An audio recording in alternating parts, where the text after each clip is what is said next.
So hello and welcome back to this channel. Hope you're well. And in today's video, I'm going to be sharing with you some tips in how I saved my first K. But before that, I actually forgot to tell you my name. So my name is Ruth. Welcome to this channel. And in the next clip, you're now going to see and hear some stats about saving. So there is a scary statistics. 15% of Brits literally have no savings, and only 1 in 3 Brits have up to £1,500. And within the UK, £1,500 tends to last an individual only 1 month. So we see the problem here that many of us do not have enough savings in our accounts. We honestly do not have enough savings. So I hope this video will be helpful for you in sharing with you how I saved my first 1K. So a bit of background. In the past, I've honestly found it easier to save when I had a target in mind. And previously I was able to save for trips, big trips coming up. I was able to save for projects that I was thinking of. And during this time, I saw that I was able to find ways to save and to cut my spendings in order to reach a goal. But I found that through this method of saving, because I was only really saving in terms of a goal or in terms of something I was working towards, when that thing came and gone, I was literally left with no savings.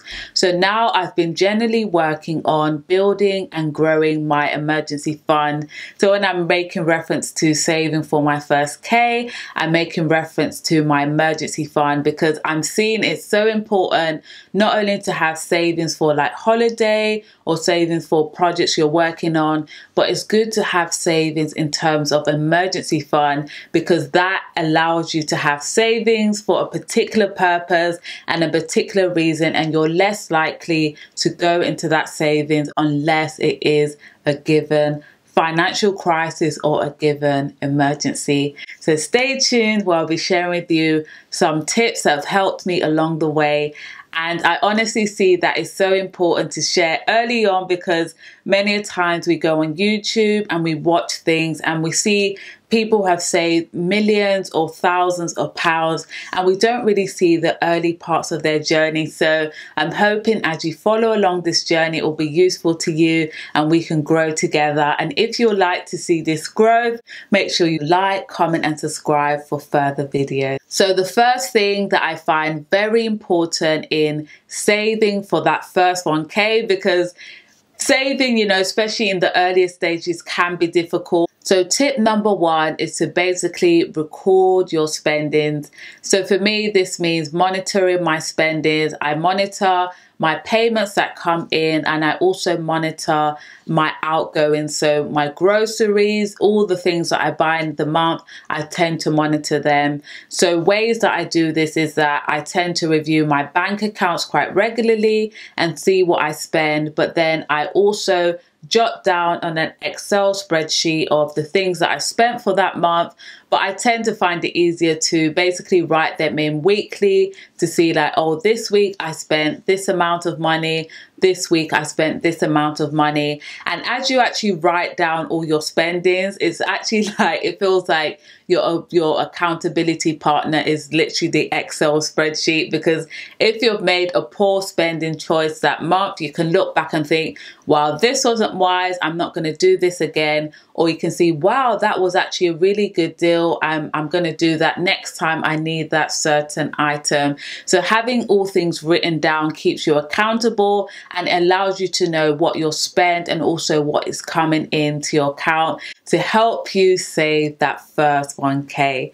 So tip number 2 is that as you're writing a budget, you make sure that you actually put savings in your budget. So for example, let's just say in your budget, you have grocery, you have rent, you have bills, but also in your budget, add in savings. So if you every month want to save £200, make sure you write that in your monthly budget, because again, having things written down allows you to see things clearly and allows you to be accountable, because now you know that this savings is part of your budget and you know you can actually afford to save that amount of money each and every month. Tip number 3 is to find ways to cut your spending. So this could be cancel any subscriptions that you don't need. For example, if you're paying for Amazon Prime and you don't really seem to order from Amazon or even use the benefits, make sure you cancel your subscription, because it's just basically building money and you're not using it. If it's something else where you're paying for fast delivery or you're paying for certain subscriptions, make sure you look at your subscriptions and see the ones that you're not really using and cancel them. And also another tip for this that I personally use is actually living in shared accommodation. So as I was moving here, I just had this big dream of having a garden, a patio, and I was just saying, yeah, I really want a 2-bed accommodation. I want a 2-bed place that I can rent. But then when I started to think more logically and think about, you know, the saving goals that I have in mind, I thought it would be better for me to actually live in shared accommodation, because when I calculated having this 2-bed, I literally would have like £100 every month basically out of my budget to save. And for me, that wasn't enough in terms of the goals and the saving habits that I wanted to have by the end of 2021. So think of your cost, look at the highest thing on your list. My highest cost would have been bills and also accommodation. So I thought, to make it easier for myself, let me live in shared accommodation. And I'm at a happy place because, you know, I have my own bath, I have my own shower, and the only thing I share is my kitchen. So think of yourself, is your spending high in terms of travel? Are you spending a lot in terms of going to the train? Is there a way that you can, you know, work from home some days, or, you know, sell your car for some months, and then when you're a bit more financially free, get a car again? Just think about your own individual situation and think about ways in which you can cut your spending habits. So the next one is decide what this saving is for. So for me currently, I am working to build on an emergency fund 3 to 6 months, and we have got the goal of 1K. So I've got a clear goal that this emergency fund is only for emergencies. Have a clear goal in mind. What is this savings for?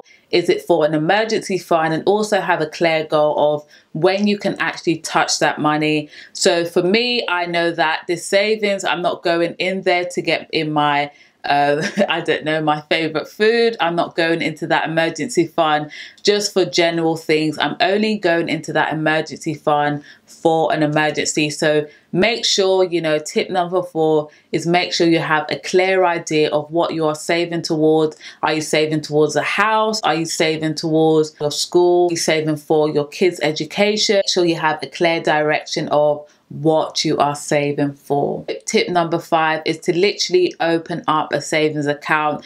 I find it so important to have more than one bank account, because when everything is in the same place, you don't really know which part is for saving and which part is for spending. So make sure you have a different savings account.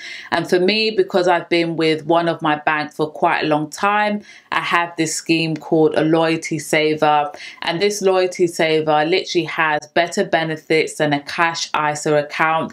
So this is where I put all my savings in this account, and I know that as I'm not touching my savings, the interest is being added onto it. So it's great to think about when you have your savings, think about the right account that you have. If you're really undecided, just have a normal account, and then as time goes, as you're researching, you can just literally transfer your savings to a better saving account that will give you interest on money that is saved in there. So yes, create a savings account. So tip number 6 that helped me to save my first 1K was to basically pick a certain amount of money that I was going to save every month. So for me, that was £200. I was saving £200 every month to get me to £1,000. If you want to make it easier for yourself, you can just put a standing order. So even before you open your eyes in the morning, that money is being taken out straight to your savings account. So number 6 is pick a set amount to save regularly. Number 7 is to give yourself time. In reference to the previous tip, I made sure that I gave myself 6 months in saving for my 1K, and this was a manageable goal that I had in mind. So make sure you give yourself time. Make sure the goals that you're setting are achievable, are measurable, and also are manageable. So make sure during this journey you're giving yourself time. We may not all be in a situation where we can save 1K in a day or 1K in a month. So give yourself time. You know yourself, you know how much money you have in. So give yourself time, whether that may be 3 months, 6 months, 12 months. Just be kind to yourself and give yourself time, because you're on this journey to be financially free. Tip number 8, I will say, is an important one as well, is to have your own path. There is that saying that, you know, there's no need to keep up with the Joneses because the Joneses are broke. So have your own path. There's so much around, especially in the age of social media. We can see people with this and with that. Just have your own path. Know that whatever you're doing, it's for temporary reasons. For me, I know I'm not going to be living in shared accommodation forever, but I know that this is a path that I need to have right now in order to get to the financial places that I need to go on to.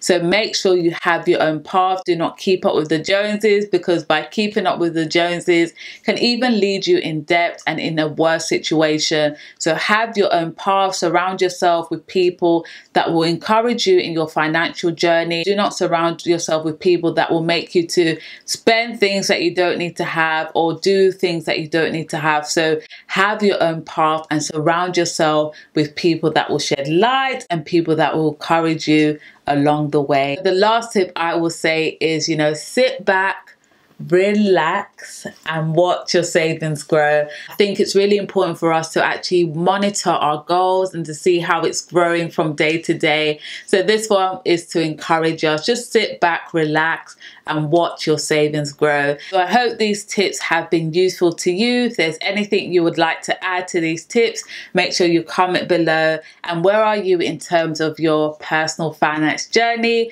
Are you saving for a house, an emergency fund, or are you just beginning in this journey? Make sure you comment below, and if this is something that interests you, make sure you subscribe, because on this channel we talk about finances, education, psychology and health and well-being. So if any of those topics are of your interest, subscribe for further videos. See you later, and I hope you have a smashing day.